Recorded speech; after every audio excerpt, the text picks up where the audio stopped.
I accept the power the rune blade offers. Moghadem. Welcome, humble adventurers, to my realm of knowledge and mystery. Here, in my cursed library, are endless tomes and scrolls on the darkest and evilest foes in all the realms, be they from Dungeons & Dragons, Pathfinder, the many worlds of darkness, or any realm in between. Welcome to the Dastardly decimal system. I'm your caretaker of the corrupt, the librarian, Castor Cain, and supervising as always is Vega the cat. Rivalries have long since been used to define relationships. Across many realms, they have been used to motivate people to be better, like the heroes of Netherdeep and their rival company, or even the famed heroes of Goku and Vegeta. Some rivalries are good versus evil, like Elminster and Manchun. But to me personally, there is no rivalry more dangerous than that between two separate forces of evil. For today's topic, I have brewed a pot of strawberry Wraith tea. This blend of sweet and tangy strawberries will allow your spirit to take a journey of white and oolong tea. Now take a seat, have a glass, as we return to the Tomb of Horrors and talk about Moghadem, the architect of horrors.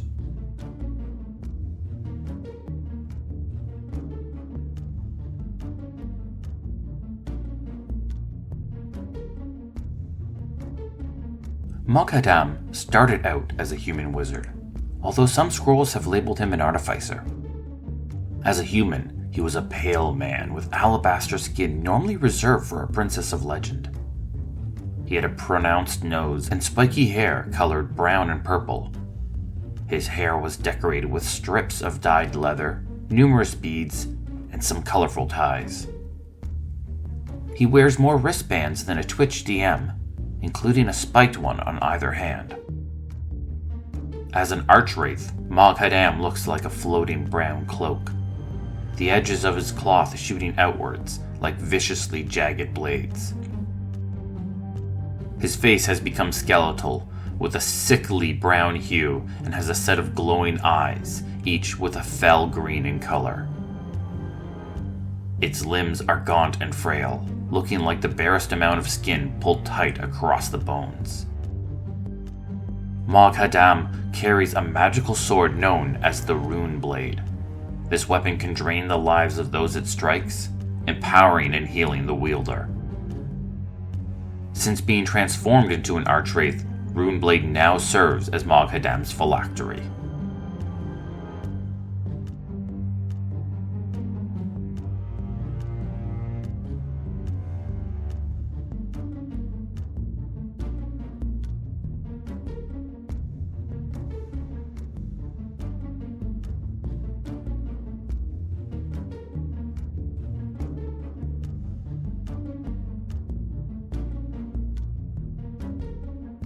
The name Tomb of Horrors is well known and an infamous dungeon. It is built beneath a settlement that would eventually become Skull City. Filled with powerful artifacts and magical items, heroes would descend into it only to be slain by the various monsters and traps.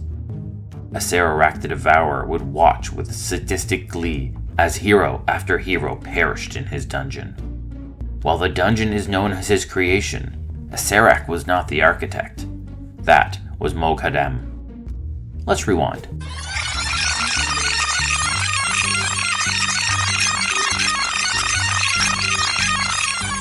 While he was still feigning loyalty to Vecna, Acererak was looking for a way to extend his life and greatly increase his power. He had even traveled to the negative energy plane. It was there that he found the dead remains of Moyle, the city that waits. He explored the city and found powerful magical secrets, fantastical arcane engineering, and eldritch devices that were long since abandoned.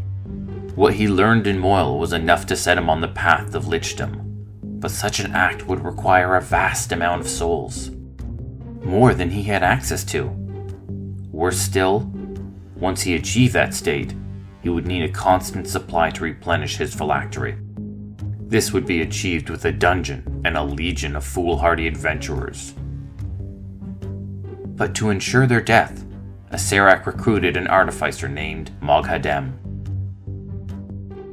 Little is known about Moghadem before his work with Acererak. When asked, the human would say that a Acererak kidnapped his family and forced him to construct his tomb. This was a lie. Moghadem had no family. That says a lot about the man, and I think we can deduce some things from that lie. Moghadem lived his life with dark, sinister plans and evil creations buzzing around in his head. But he was also, in his opinion, burdened by the rules of society. He wanted fame and the freedom to create, but did not want the woes and judgment of his peers. Acererak gave him freedom from those burdens. He gave the architect a chance to create, and, more importantly, a chance for Moghadem to have his name go down in history alongside Acererak's.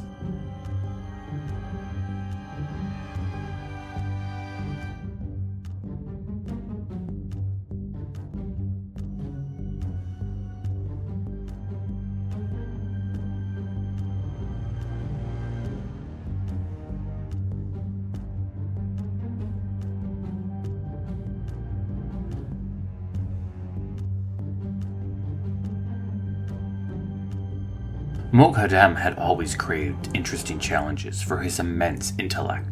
He wanted to create great despair and suffering. The Tomb of Horrors was going to grant him that opportunity.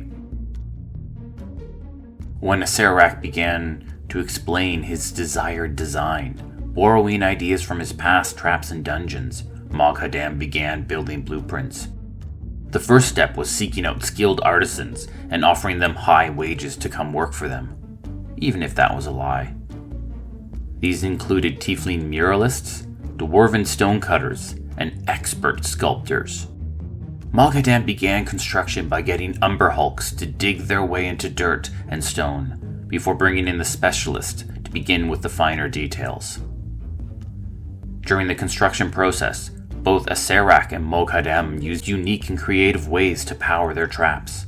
This included using a component from the infernal machine of Lum the Mad to power an altar, and even going as far as trapping Acererak's Baelor father and forcibly using his magic to power various traps. The further along the construction went, the more people they brought in. When magic began to flow throughout, they recruited Phoenix, an incubus cleric of Vecna, and his cultists to manage the altar and the connection to the lower planes. Moghadem managed all of this from his office with the assistance of his artificial mind. This was a magical construct built to look like a floating skull. It could store information, communicate telepathically, although Moghadem preferred speaking out loud at it, and even use its magic to teleport the artificer from anywhere in the tomb to right beside it, an act he referred to as an infoportation. Okay, I kind of love that name. While Acererak was feigning loyalty to Vecna, Moghadem was doing something similar to Acererak. He didn't have any plans to betray the future Lich, but he also held no loyalty to him either. Perhaps there should have been more caution around the future Lich, because the moment the tomb was completed and fully operational, Acererak turned on Moghadem. He infused him with negative energy, transforming him into an Archwraith, and forever trapping him in the tomb.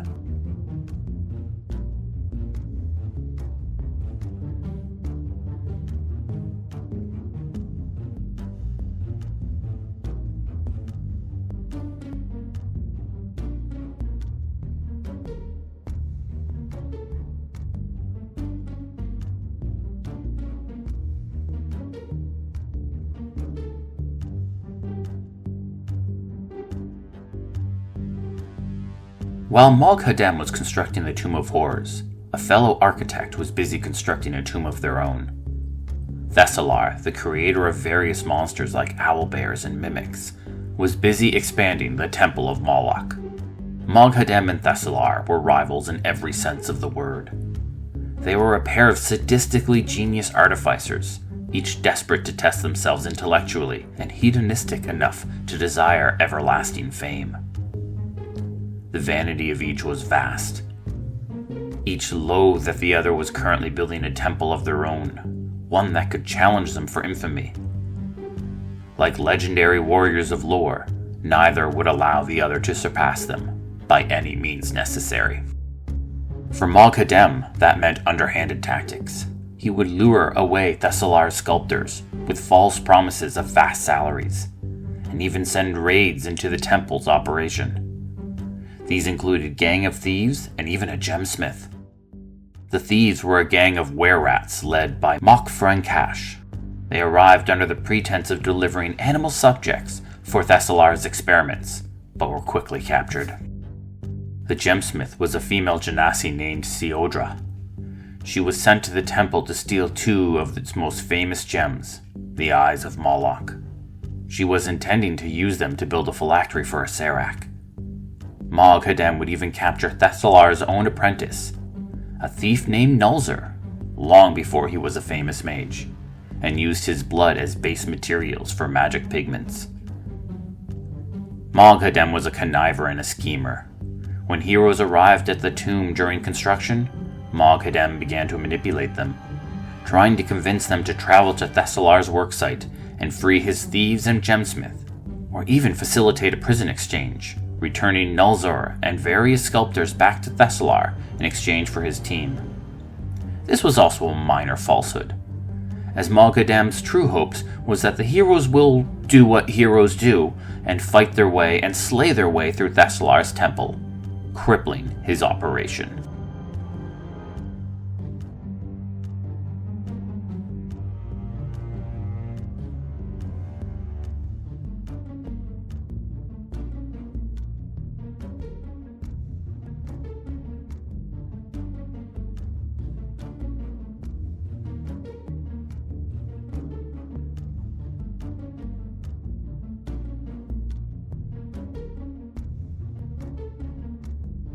When Moghadem was transformed, he still retained his ability to cast spells. This was a rarity as a Wraith. But the most frightening aspect of his new life was his connection to the rune blade. The magical sword had the ability to cast blight and disintegrate while dealing additional force damage with each strike. It seemed like a sentient blade, but this was not completely true. The rune blade was actually Moghadem's phylactery. It kept his soul within it. This meant that if the Archwraith was slain, he would return to the blade. Now, if the rune blade was wielded by someone else, it drains life energy from each foe it strikes, using some of that energy to heal its wielder. Once the rune blade regains enough energy, however, Moghadem can return and possess the wielder of his cursed blade, and use that new body for his sadistic return. It seems that our tea has run out.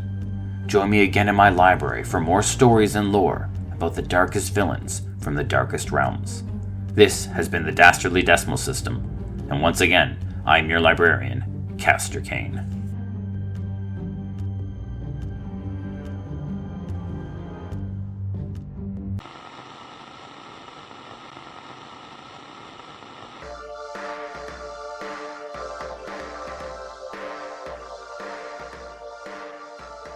Do you love the Dastardly Decimal System and want to support us? Check out our new Patreon. Members will get access to show notes, official artwork, our new bonus episode series called Cleaning Up After Tea Time, and of course, plenty of cat pics of Vega voice actors Vash and Zid. You'll even be able to suggest a topic for a future episode. Check it out at patreon.com/Dastardly Decimal System.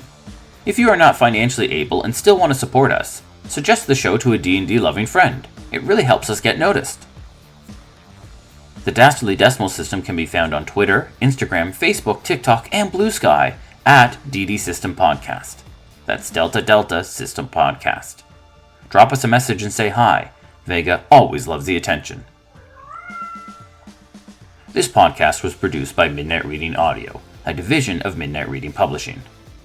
The voice of Castor Cain is Larry Gent. Hi. The voice of Vega is provided by my cats, Vash and Zid.